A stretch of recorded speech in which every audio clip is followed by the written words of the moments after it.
खऱ्या अर्थाने आज मला मी मी अभिवादन करतो प्रथमतः आमचे स्वर्गीय गोपीनाथरावजी मुंडे साहेबांना, स्वर्गीय प्रमोदजी महाजनांना, स्वर्गीय शरभ कुलकर्णींना.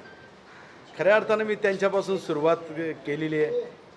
त्यांचा खरं तर मार्गदर्शनातून या राजकारणात सुरुवात झालेली 1988ला आणि 1988ला एक संघर्षशील कार्यकर्ता म्हणून बाहेर पडलो रस्त्यावर.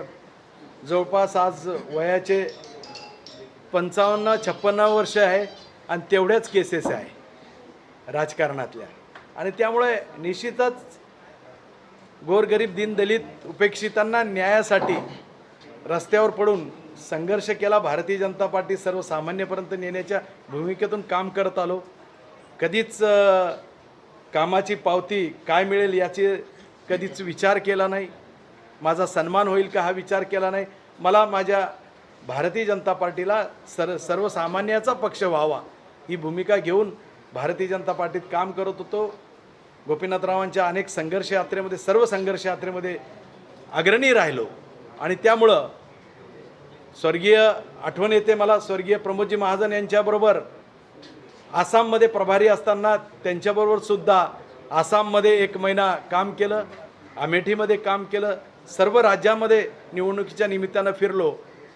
37 वर्षापर्यंत भारतीय जनता पार्टीचा संघटनात्मक खऱ्या अर्थानं जनतेसाठी केलेला लढा आज माननीय मुख्यमंत्री देवेंद्रजी फडणवीस यांनी या छोट्याशा कार्यकर्त्याला, जो सर्वसाधारण समाजामधून जन्म घेतलेला कार्यकर्ता आहे आणि त्यामुळं त्याच्या कार्यकर्त्याला विधान परिषदेवर उमेदवारी देऊन हा सर्वसाधारण समाजाचा, सर्वसाधारण कार्यकर्त्याचा सन्मान केला. आणि त्यामुळं महाराष्ट्रातल्या प्रत्येक कार्यकर्त्यामध्ये जो प्रचंड उत्साह आहे, एक मनोबल कार्यकर्त्याचं वाढलेलं आहे की निश्चितच भारतीय जनता पार्टी फक्त हा एकमेव पक्ष आहे की जो कार्यकर्त्याला केलेल्या कामाचं, निष्ठेचं, प्रामाणिकतेचं आणि समर्पित भावनेचं फळ देतो.